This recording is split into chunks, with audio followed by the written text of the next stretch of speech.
Hello, welcome. This is the next video in the series of sharing my own personal change stories. And today I wanted to talk about probably the next really big change that happened after I stopped drinking, and that was moving countries to the UK from Cape Town.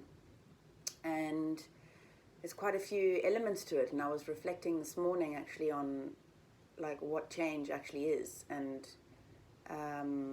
for me it's not separate from healing. Healing and change feel like the same thing to me. Healing happens in movement, it happens in change. Healing doesn't happen in stagnancy. So there's, when we're going through a big change or facilitating a big change, or life is facilitating the change for us because we haven't been able to gain the momentum ourselves, there's always healing that happens in that transformation. And I guess you can choose to look at it that way. It's often better to choose a way to look at something than to see no meaning in it at all. But if you reflected on all the big changes that have happened in your life, I assume that oftentimes you would see that there's been some kind of transformation or healing that has taken place. And for me, I think my move to the UK was huge in the sense that it facilitated a lot of healing for me around my relationship to South Africa, my relationship to, a bit noisy out there, my relationship to my family, and my codependency, which was really dictated a large part of my life, and especially the early years where I felt very unable to kind of do things for myself from a health perspective. Like, I didn't know how to make good decisions for myself that were for me, not for other people. So there was always a lot of despite all the kind of catastrophic stuff that was going on when I was very young, at school I still did really, really well, and I still moved out of home, and got into relationships and did all these right things, lived in my own flat, got a job, was waitressing from early on, from when I left school. But it didn't feel like I was doing those things to take care of myself. I was doing them to meet some kind of expectation of me. And the move from Cape Town to the UK, if I look back, it's almost like I wasn't even in charge. It was one of those really big things that happened, that I was being moved by spirit or moved by life, because to have had the courage to do that, I can't imagine where I would have kind of garnered that from. And I guess I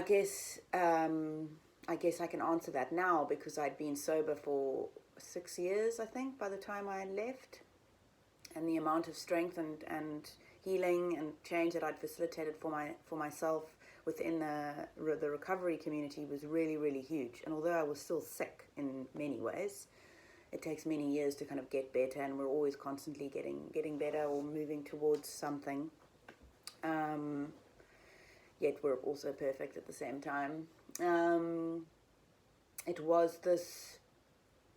was definitely moved by something greater than myself.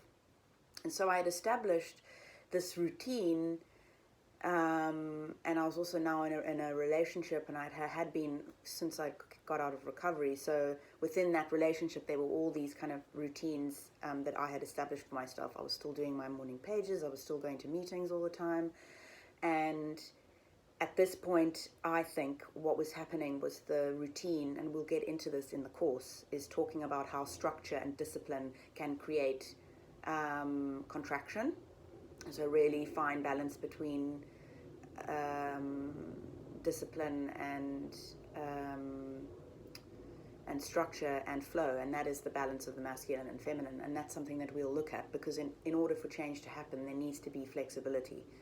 So one of the things that I talk a lot about with my clients is that in order, if you want to change something, you've got to really want to. It can't really be coming from somewhere else. So if you want to stop smoking, like, or if you think you should stop smoking, those are two different things. And the obsession with stopping is not really going to facilitate long-term change. It's actually the reverse. There's a lot of kind of acceptance, love, and focus on new habits and new ways of being that actually help us to facilitate change.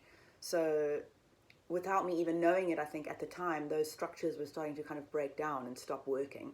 I was living in a state of control, and I'm going to get to that I think in another video, around my healing around and change around living from a place of fear and control.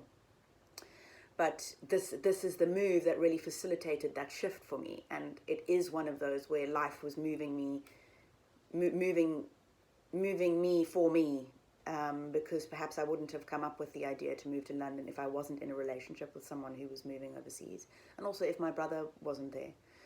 So, it was terrifying, and I remember standing at the airport with my sister and my mother, and they were both crying, probably more than me, which wasn't really very helpful at the time, because I was so scared of leaving my mother, having been so attached to her for so long. But it was something that we needed to do for our relationship, so there's a lot of healing that happened there. So it is often the sense that the medicine that we need doesn't taste so great at the time, but afterwards we're able to reflect and go, wow, well, that was exactly what I needed.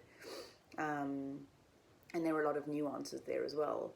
But in its simplest form, medicine often can feel a little bit uncomfortable in the beginning until we get used to being in a state of flexibility where change actually just becomes a part of life, which I think is exactly what has happened with me. I feel like my life is defined by constant change, and we don't move and we don't keep moving unless we're constantly changing. You cannot move when you're stuck, when you're still, when things are not changing. And you cannot change when things are not moving.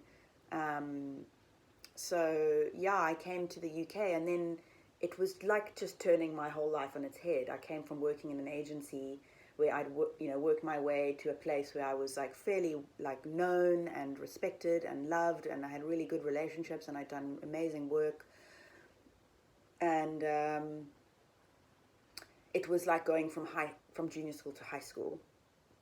I ended up getting a job at an agency in London, the same agency from South Africa. It wasn't a direct move, but I had that confidence that I would be able to get that job, and I set up some interviews, and going into the agency and coming into London both felt like this small fish in big sea stuff.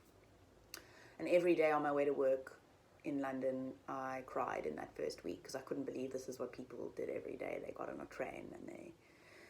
so there's a lot in that around facing my privilege, what I grew up with, also using my opportunities. My granny was Scottish. I used the opportunity of being able to get an ancestral visa to take this leap.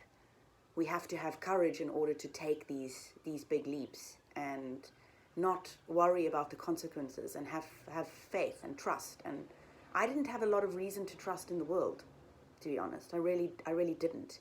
And that doesn't mean we mustn't trust it. Or not trust in the world, trust in life, trust in God.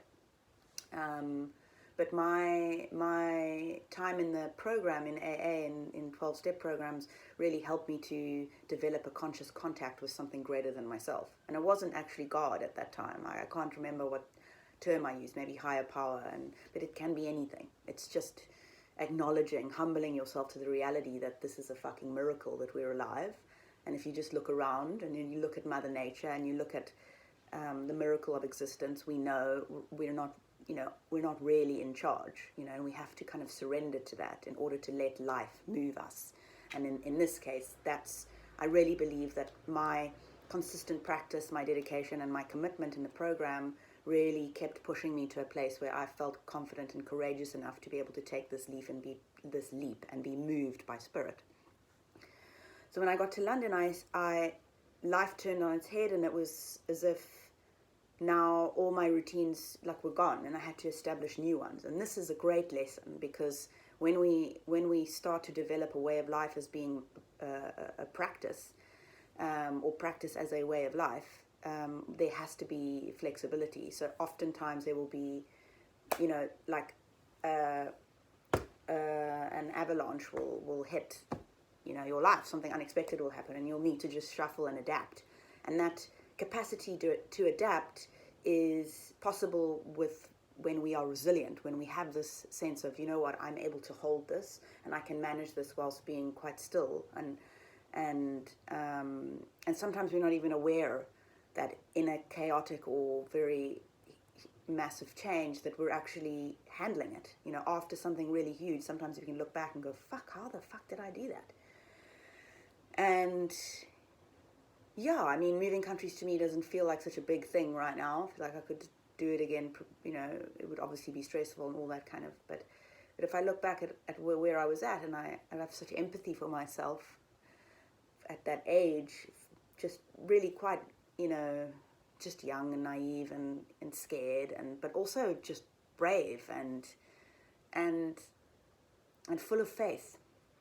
And yeah, I found my own place, and then yeah, things, and then I started a whole new set of routines and practice for myself. I had to establish myself in a new AA community, in a new agency, in a new friendship circle. Like my digs mates just became my friends, and this was such a great example of a resilient building exercise or moment in my life where I increased my capacity to be able to deal with huge change. And I feel like every single thing that I've been through has been preparation for the next, and that was a huge period of initiation for me. But once again, the foundation of it being this kind of practice, but for the first time now really allowing it to be destroyed and then be rebuilt.